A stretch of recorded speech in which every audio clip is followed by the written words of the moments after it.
Hello together and welcome to the next version of my import ViPR OVA script. As promised in the last version, I am going to fully automate the deployment of a ViPR controller on VMware Workstation. Therefore, I have the script import ViPR OVA. So what we need to pass is the OVA pass, which in my case sits under my external drive. And it's under EMC VAs, and it's the current ViPR controller SP1. So we just select the ViPR controller SP1, and from there we select the OVA file, which is the ViPR controller OVA. So this is the single controller instance that we are going to deploy on the VMware Workstation. Next, we have some other settings. We can specify target name. The default is ViPR1, and we can also specify the name of the ViPR master, which in this case will be per default the ViPR 2.2.1.0.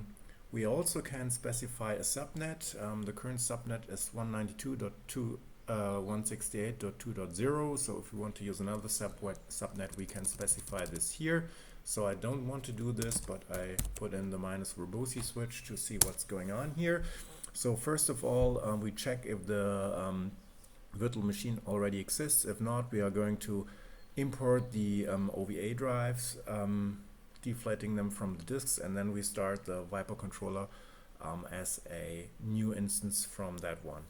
So we're booting the ViPR controller, detects the fast boot, and should read in my properties file that automatically generates networking and all that stuff. So now he's generating the configuration files, and we see he has set it to my IP address 192.168.2.9. He's generating the new RSA keys for just what we call sysprepping the virtual machine, and then he boots the ViPR operating environment, which means he starts the storage OS.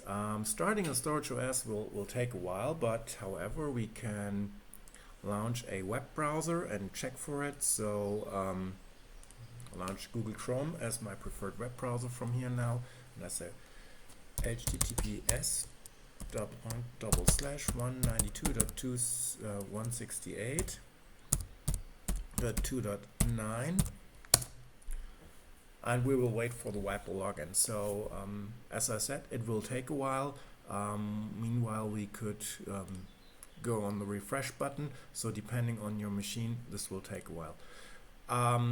What I've done in this, if we go back to the scripts, I extract the disks, I import the disks and convert them to the VMware format that we need for VMware Workstation from the ESX format. Then we copy the base config to a new master and create a new virtual machine. For this machine, I generate a CD-ROM, an ISO file containing the XML configuration. Once this is done, I fire up the machine, which normally will take no longer than 5 minutes to configure itself. So we go on the reload button.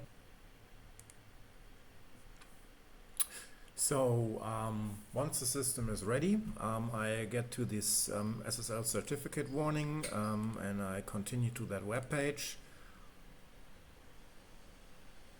and ViPR will boot up and load. So I put in my root account, and the password is change me always, and click log in, and then I will be asked for the license file. Again, it takes a few moments, and I say browse, and I go back to my external drive, and I go back to my EMC VAs, and I go back to my ViPR controller SP1, and I go to the ViPR controller license file, say upload license,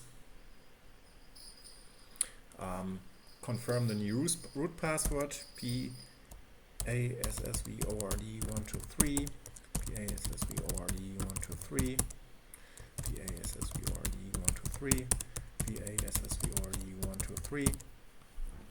Then we click next. For the network, I can specify my DNS server, and the same one, because it's an Active Directory controller, is also going to be my NTP server. Click next, and don't to connect to connect EMC, and then I click finish.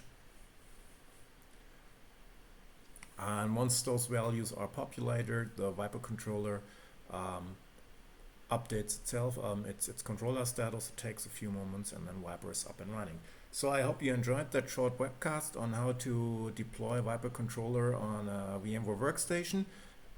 Thank you, bye bye, and stay tuned.